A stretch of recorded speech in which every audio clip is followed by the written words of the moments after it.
Hello, San Francisco. This is Mark Palmer, and I'm an associate professor at the University of Missouri in Columbia. And I will be talking today about UNESCO World Heritage mapping and the inclusion of indigenous peoples, but more so about how maps and GIS can be used to mediate discussions in the nomination process and after the nomination process.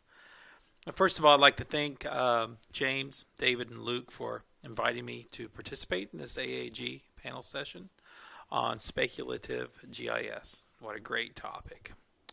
Well, recently, indigenous peoples, governments, and other actors demanded that the United Nations agencies take clear policy positions in relation to indigenous peoples' rights and issues as they relate to their prospective mandates, including World Heritage Site inscription. This included implementation of the United Nations indigenous rights in mapping and GIS processes associated with UNESCO. Using untapped World Heritage documents held at the UNESCO World Heritage Center in Paris, France. The overall breadth of my research maps out, number one, relations between people, technologies, geographic information, and boundaries. Two, reveals the ways that maps travel from nation states to UNESCO World Heritage, the World Heritage Center in Paris. And three, who is included within the processes of determining the World Heritage sites? Who's included and excluded within these mapping networks? So I use actor network theory as a method and heuristic tool to organize my thoughts. I'm not going to really go into that today, but it's something that I do use in my research. But as a prompt for this discussion, I see GIS as a mediator. It's a mediator within these networks. Why is mediating the spaces between indigenous geographies and digital technologies like GIS important? Well, there are important issues to consider regarding impacts of digital technologies on indigenous communities and vice versa. As we know, GIS can simultaneously empower and marginalize society, indigenous communities included. And at the same time, indigenous groups have their own geographic information systems, if you will.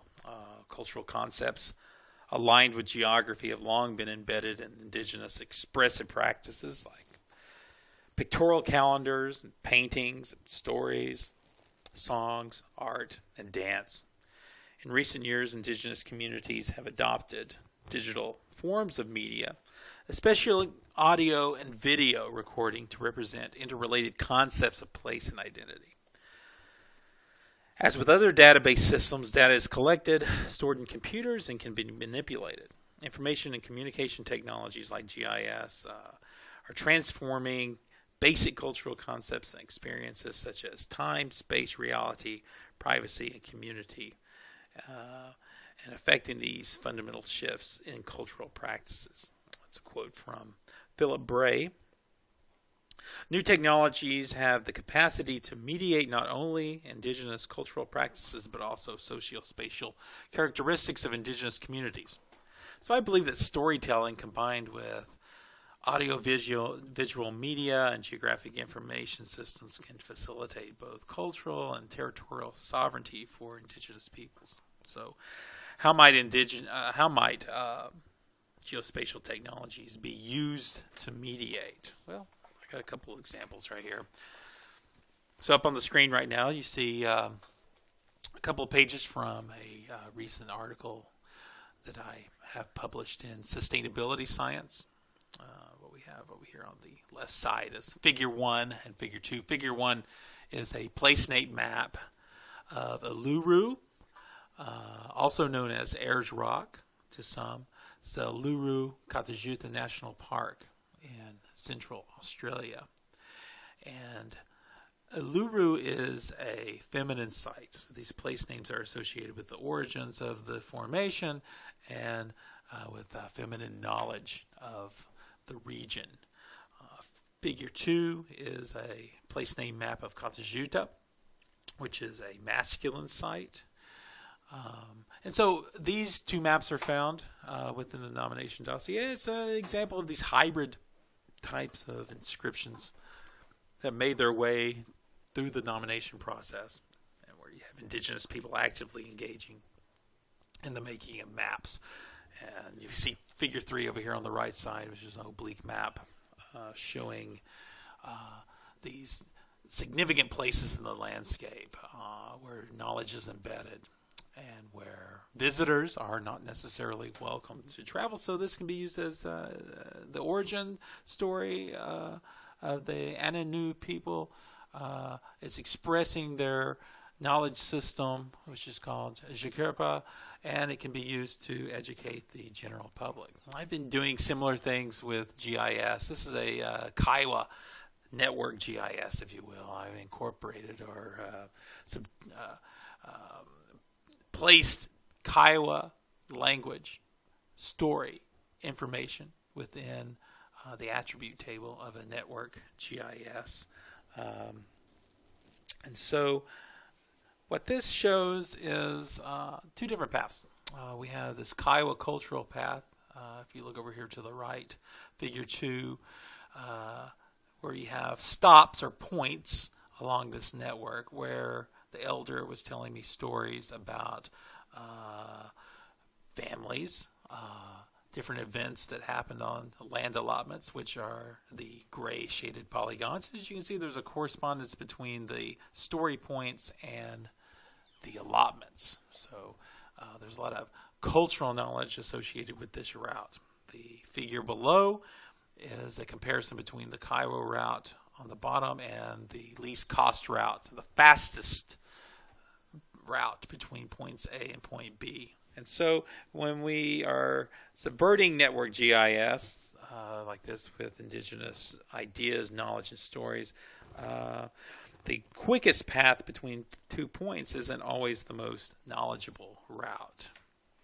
This is a mapping of oral histories, Kiowa oral histories that were recorded as part of the Doris Duke Oral History Project in the late 1960s, and my indigenous or my Native American geography students, 35 of them, mapped out the geography embedded within over 100 transcripts. So they went into the transcripts, pulled out the place names, and mapped them. And this is showing the breadth of the geography within the oral histories in the United States, but the oral histories also used place names that were connected with Asia and Europe and South America as well. So the students actually got a taste of this Kiowa geographic knowledge, not as the usual cliche local knowledge, but as more of a global interaction. And here is a closer shot of the attributes, the Google Map attributes. And of course, this type of project could be used as a mediation tool between indigenous peoples and the state when World Heritage nominations occur. Or it could be educational, either way. This is actually inspired by volunteer geographic information projects and geo-crowdsourcing. This is a Google Maps, and so this is very accessible to the public. You can use Google Maps to, get the perception of places or regions. Here's a Midwest map, and so I asked my students, 25 of them, where's the Midwest?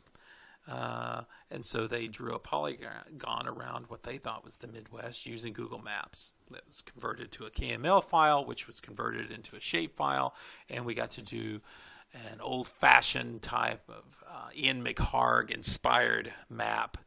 And you can see the core of where the Midwest is according to the students that I work with. And you have some outliers because I have some international students, and naturally you're going to see some outliers. But using Google Maps to extract information or to find out about territories or land use or land occupancy is something that hasn't really been explored, but it is, again, a Google or a volunteer geographic information inspired type of project. And then finally we have a memory of place or memory and landscape project, again done with the students, 20 of them.